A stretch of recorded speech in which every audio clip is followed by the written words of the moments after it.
युवा साथियों को नमस्कार, जय जोहार। आदरणीय महाराज साहब, उप मुख्यमंत्री टी सिंहदेव जी और कृषि मंत्री और गृह मंत्री, पीडब्ल्यूडी विभाग के मंत्री, संस्कृति मंत्री, धर्मस्व मंत्री आदरणीय ताम्रध्वज जी और आदरणीय रविंद्र चौबे जी, जिनके पास पंचायत तो है ही, स्कूल शिक्षा है, सहकारिता है, जल संसाधन विभाग के मंत्री आदरणीय रविंद्र चौबे जी, उमेश पटेल जी जो विभागीय मंत्री हैं, उपस्थित विभाग के सभी अधिकारीगण, उपस्थित सभी युवा साथियों। बेरोजगारी भत्ता के तहत अब तक के 1,22,625 युवाओं को बेरोजगारी भत्ता दिया जा रहा है। आज 31 करोड़ 71 लाख रुपया अंतरित किया गया और लगातार ये आंकड़े बढ़ते जा रहे हैं। जैसे जैसे पंजीयन हो रहा है, उसका वेरिफिकेशन हो रहा है और उसके बाद वो पात्र हैं उनको हर महीने 2,500 रुपया की राशि मिल रही है। आदरणीय साथियों, 112 करोड़ 43 लाख रुपया सीधा ट्रांजैक्शन, नहीं तो पिछले सरकार में 15 साल में 98 करोड़ रुपया की राशि दी गई थी। 500 रुपया था, फिर 1100 हुआ, फिर उसे जनपद में या नगरीय प्रशासन के कार्यालय में जाके आपको फॉर्म भरना होता था, अब ऑनलाइन है। फिर चेक लेने के लिए वहां जाना पड़ता था, उसकी जरूरत नहीं है, सबके खाते खुले हुए हैं, सीधा खाता में राशि पहुंच रहा है। तो बहुत सारी सुविधाएं अब टेक्नोलॉजी का लाभ लेते हुए सीधा हितग्राहियों के खाते में। आदरणीय साथियों, अभी जैसे कि साहू जी ने बताया कि इंडोर स्टेडियम में युवाओं के साथ, कॉलेज के छात्र छात्राओं के साथ भेंट मुलाकात कार्यक्रम, बहुत सारी बातें, युवाओं के जो सपने हैं, युवाओं के विचार हैं, उससे अवगत होने का और वो क्या चाहते हैं आगे छत्तीसगढ़ के भविष्य के लिए, उसके बारे में विचार सुनने का अवसर मिला। कल बिलासपुर में है, कल है परसों, कल ही है, कल बिलासपुर में बहरतराई स्टेडियम में, तो बिलासपुर संभाग के युवाओं से भेंट मुलाकात कार्यक्रम। फिर 4 तारीख को दुर्ग में दुर्ग संभाग के युवाओं के साथ भेंट मुलाकात। तो लगातार बातचीत, संवाद और युवा, क्योंकि युवाओं से ही ये जो वर्तमान पीढ़ी है वही हमारे प्रदेश और देश के भविष्य हैं।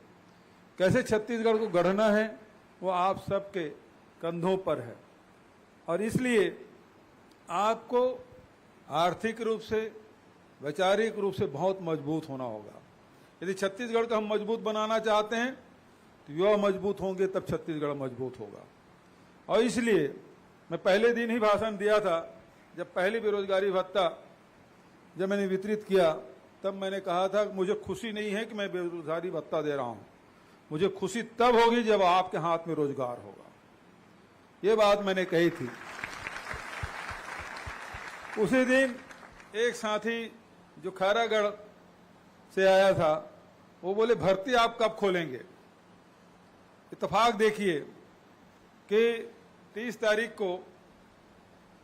अप्रैल को हमने ये राशि वितरित की और 1 तारीख को सुप्रीम कोर्ट का आदेश, उसमें हमको निर्देश प्राप्त हुआ और मैंने नौजवान साथी से मैंने कहा था, जिस दिन हमको आदेश मिल जाएगा या राजभवन से हमें आदेश मिल जाएगा आरक्षण का, दूसरे दिन सारे समाचार पत्र, सारे इलेक्ट्रॉनिक मीडिया विज्ञापन से भरे रहेंगे रोजगार के लिए। और मुझे बताते हुए खुशी हो रही है, 41,000 पदों के अभी परीक्षाएं चल रही है। कुछ को ज्वाइनिंग भी हो गया और कुछ लोग अभी परीक्षा दिला रहे हैं। व्यापम में, पीएससी में पहले तो फीस लगता था, अलग अलग विभाग में वैकेंसी निकल रही है तो हर परीक्षा के लिए अलग अलग शुल्क पटाना पड़ता था। घर में माँ बाप परेशान, पढ़ाते तक के तो बहुत खुश रहते हैं माँ बाप, कि हमारे बच्चे पढ़ रहे हैं, पीजी डिप्लोमा हो गया, कि ग्रेजुएशन हो गया, पोस्ट ग्रेजुएशन हो गया, उसके बाद जब घर में बच्चे बैठे रहते हैं तो जेब खर्चा देना उनको अखरता है। आप लोगों को भी मांग के माँ बाप से मांगने में थोड़ा सा संकोच होता, हम लोग इतना पढ़ लिख लें फिर भी माँ बाप पे आश्रित है, तो ये मन में भाव तो होता ही है। तो इसलिए हमने पहली बात तो बेरोजगारी भत्ता, इससे आगे की पढ़ाई, जेब खर्चा और माँ बाप के ऊपर जो भार पड़ता था वो उसमें थोड़ी सी कमी, और दूसरा व्यापम और पीएससी की परीक्षा में अब कोई शुल्क नहीं लगता। 17 लाख छात्र छात्राएं परीक्षा दिला रहे हैं, उसमें हजारों लाखों करोड़ों रुपया उसमें फीस के रूप में जमा होता। जो मध्यम श्रेणी के लोग हैं, लोअर मिडिल क्लास या गरीब परिवार के लोग हैं, उसके लिए बहुत तकलीफदायक हो जाता है कि थोड़े से पैसे हैं, मैं कौन से विभाग की परीक्षा दिलाऊं, ये बड़ी चिंता होती थी। अब फीस की कोई चिंता नहीं, हर में अटेम्प्ट कर सकते हैं, और यही कारण है कि 17 लाख लोग आज परीक्षा दिला रहे हैं, ये बहुत अच्छी बात है। साथ ही एक बात और कहना चाहूंगा, हमारी सरकार जब से बनी है तब से जितनी भी योजना है उसका हम लोग फॉलो अप लेते हैं। इसके बाद उसके लिए कुछ योजना हम बना के दें। जैसे मैं आपको बताऊं कि लघु वनोपज की खरीदी लगातार हम लोग वर्षों से करते आ रहे हैं, मध्य प्रदेश के समय से चला आ रहा है, लेकिन उसका वैल्यू एडिशन नहीं होता था। सभी लघु वनोपज की खरीदी नहीं होती थी, उसका समर्थन मूल्य घोषित नहीं था। आज 65 प्रकार के लघु वनोपज खरीदी कर रहे हैं। पहले केवल 7 प्रकार का होता था, अब 65 प्रकार के लघु वनोपज, और उसका वैल्यू एडिशन, जैसे बस्तर में, जसपुर में काजू जंगलों में संग्रहित करते हैं हमारे, लेकिन उसको व्यापारियों को औने पौने दाम में बेच देते हैं। उसका प्रोसेसिंग हम लोग करवाते हैं। अब सब जगह प्रोसेसिंग यूनिट लगा दिए, तो जो काजू 50-60 रुपए किलो में बेच देते थे कच्चा को, उसे प्रोसेसिंग करने के बाद वही काजू 1500 से लेकर 1900 रुपया किलो बिक रहा है। तो उससे लोगों को रोजगार, ज्यादा आमदनी, एक तो प्रोसेसिंग प्लांट लगा तो उससे लोगों को रोजगार मिल रहा है, दूसरा जो संग्राहक है उसको ज्यादा रेट मिल रहा है। उसी प्रकार से गोबर खरीदी हम लोगों ने शुरू किया 2 रुपये किलो में। इसी परिसर में हम लोग हरेली के दिन में 2 रुपये किलो में गोबर खरीदी शुरू किया, लेकिन उसका हम लोगों ने वर्मी कंपोस्ट बनाया, और 250 करोड़ के यदि गोबर खरीदे हैं तो 300 करोड़ को वर्मी कंपोस्ट बेच भी चुके। उसे गो काठ भी बना रहे हैं, गमला बना रहे हैं, दिया बना रहे हैं। अब प्राकृतिक पेंट बन रहा है, 2 लाख लीटर प्राकृतिक पेंट हम लोग निर्माण कर चुके हैं, उससे लोगों को रोजगार मिल रहा है। और खुशी की बात यह है कि जितने हमारे शासकीय भवन हैं, अब उसी प्राकृतिक पेंट से उसकी पुताई होगी। गोबर पहले केवल लीपने का काम आता था, अब पुताई करने का भी काम आ रहा है। तो कितना परिवर्तन है, इसे रोजगार भी मिल रहा है।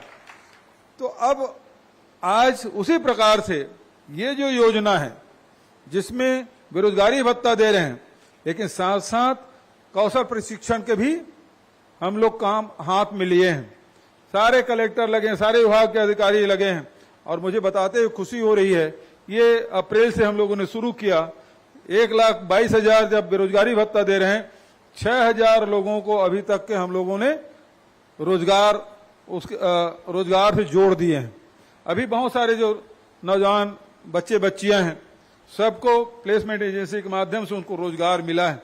किसी को 10,000, किसी को 15,000, 17,000 रुपया वो कमाने लगेंगे। तो इसको और बढ़ावा देना है। इसके लिए अभी हम लोगों ने, हमारे यहाँ जो 300 से अधिक हमारे पास ITI है, तो उसको अब आधुनिक तरीके से, जो देश और दुनिया में नए नए टेक्नोलॉजी आ गया है, उसको भी ट्रेनिंग देना है। उसके भी ट्रेड हम लोगों ने अभी 1186 करोड़ रुपया उसमें इन्वेस्ट करेंगे, और टाटा से हमारा MOU हुआ है, और बहुत जल्दी वो स्थापित भी करेंगे, और ट्रेनिंग कार्यक्रम भी चलेगा, और उससे लगभग 10,000 लोगों को रोजगार मिलेगा। उसी प्रकार से आपने देखा होगा, अभी तक के जो हमारे सरकार की जो उद्योग नीति है, उसके तहत करीब 2218 उद्योग हम लोगों ने स्थापित किया। उसमें 21,000 करोड़ से अधिक की राशि का इन्वेस्टमेंट हुआ है और उसमें लगभग 40,000 युवाओं को रोजगार मिला है और अभी 167 नए एमओयू किए हैं और उसके माध्यम से 78,000 करोड़ रुपए की राशि का निवेश होगा और उसमें लगभग 90,000 लोगों को रोजगार मिलेगा। तो लगातार हमारी कोशिश ये है कि एक तरफ सरकार का पैसा भी लगे, निवेशक भी आए, लोगों को रोजगार मिले, रोजगार मूलक जितने कार्य हैं उसको हम लोग हाथ में ले रहे हैं और आने वाले 5 सालों में हमारी कोशिश होगी कि 12 से 15 लाख लोगों को रोजगार हम दिला सके, हमारे युवाओं को, ये हमारी कोशिश होगी। तो आज बेरोजगारी भत्ता जिन साथियों को प्राप्त हुआ सबको बधाई और शुभकामना देते हुए अपनी वाणी के विराम देता हूं। धन्यवाद। जय हिंद, जय छत्तीसगढ़।